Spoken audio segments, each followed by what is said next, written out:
Why did he stop pursuing you?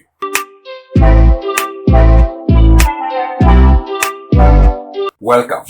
This is Stephen Biko, and in today's video, we're going to be looking at why did he stop pursuing you, which will give you the reasons as to why, how you can avoid this mistake that make him to stop pursuing you.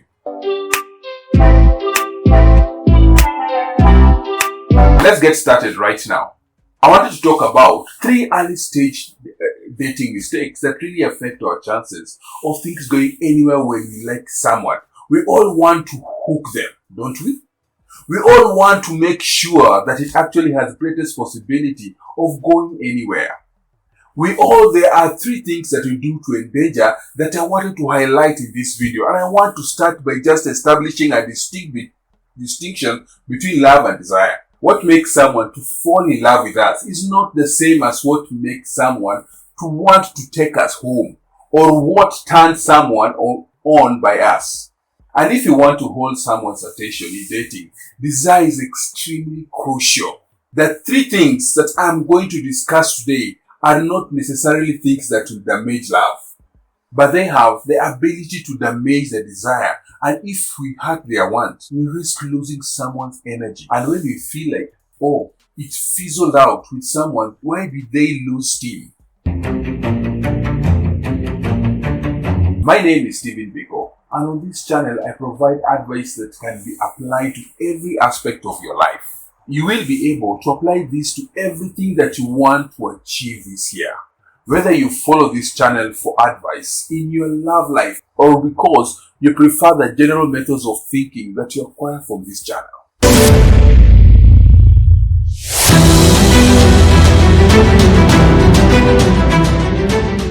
Let's go on. It's not like lack of love, it's lack of want. And by the way, what takes people to a point of love, enough desire in the early stages to carry them through a place of true deep connection and investment is area number 1, expressing astonishment that someone is into us. If we say or do things that indicate that I just don't know why someone like you would like someone like me. I am astonished that you're interested in me. I am shocked and you contacted me. What we are saying to someone is that someone of your worth shouldn't be with someone with my value, and the risk that will make someone feel like they got the raw end of the deal. Well, we all want to feel like we are getting the greatest deal possible, so no one wants to walk into a dating scenario feeling like they are the one being shortchanged. When shortchanged in this scenario, because I'm in a low worth and you're a higher value. If we do that, we risk destroying the desire before we even began. Mistake number 2 is telling someone, I'm frightened that you're going to change your mind about me. I'm afraid that you're going to leave me. I am afraid that you're going to cheat on me. We are not arguing that we have an equal chance to damage one another in this scenario. We are saying that we are both in a situation where we may be hurt. There's no getting around the fact that if you go on a date with someone and they don't contact you, we can interpret that as rejection, and that's vulnerability. You can't be in a dating without making yourself vulnerable. But that's equally true of the other person. You're the one who needs to be frightened that they are going to be injured. We are actually telling someone that they are more precious than us. We are also letting them feel a degree of safety that creates a sort of union. We are saying to someone, hey, they dance your thought and you are dancing together and kind of feeling each other out and seeing where it goes. Or who knows, but let's keep going. You are in command. I am the one who is afraid. I am the one who may get wounded here. You're completely protected. There's nothing else for you to think about. Mistake number 3 is talking about parts of yourself that you don't like. This could be as simple as talking about how you really don't like your body. When you do this, the first thing that you're obviously doing is directing someone's attention to the very thing that we don't like. Listen, Now, you might say, but that's just honest. I don't like it, and that's part of my vulnerability, and it's stating that I don't like it. If you are on your way to see a movie that you are very excited about and you'll be anticipating it, you are looking forward to it, and then right before the movie started, a video played of the director saying, hey guys, I hope you like the movie. I just want to let you know that there's a scene in the first 10 minutes and the one at the bar that I am really not happy with, and in the way that it came out. Enjoy the movie. It simply didn't go the way that you wanted it to. Imagine watching that movie now. Or are we going to be able to enjoy the movie? Or is it in your mind just going to be in the bar scene, waiting for it? Let me see if it's as horrible as the director thinks it is. Oh, I understand what he means. That wasn't a wonderful sequence, and I can see why he didn't enjoy it. You are literally searching for excuses not to like that item. And by the way, even if it wasn't the finest part of the movie, your entire attention is focused on the one part that the rest of the movie, which may be wonderful and may be render that scene entirely inconsequential in the context of the whole thing. In other words, you don't have a chance to go and simply adore that movie. If someone tells you that don't like their nose, they are offering you their opinion of their nose. I don't like my nose, but you are giving you their vision of it. You should be free to have your own interpretation of it. We know that part of this stems from the insecurity. So, if I'm scared about something, I should be allowed to have my own perception of it.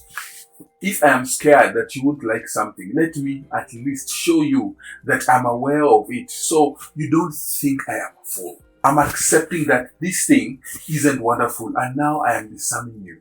In 8 Mile thing myself, you know that part in the 8 Mile when Eminem bashes himself, right, and gets the bashes on himself. He knocks himself down and all these ways, and now I am a piece of white trash, and I'm saying probably that this battle I don't want to win, and I'm out here to tell these people something and they don't know about me.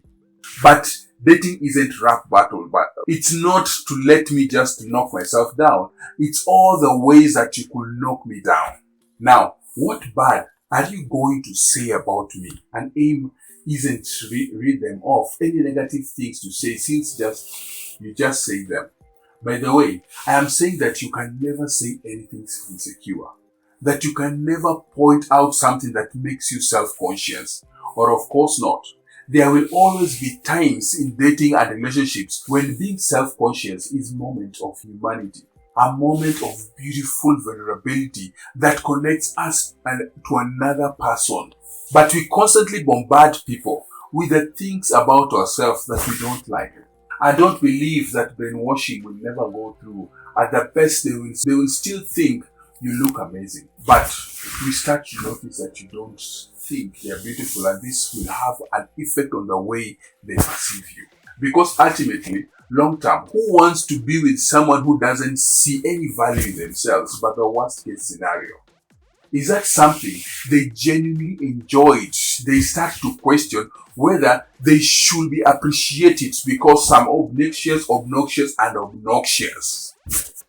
I know that in our dating life, we all want to be accepted for who we are. We all want someone to come along, and we don't have to play a game to get them. We don't want to have to pretend we are more confident than we are. We just want to be who we are and have someone to accept us for who we are.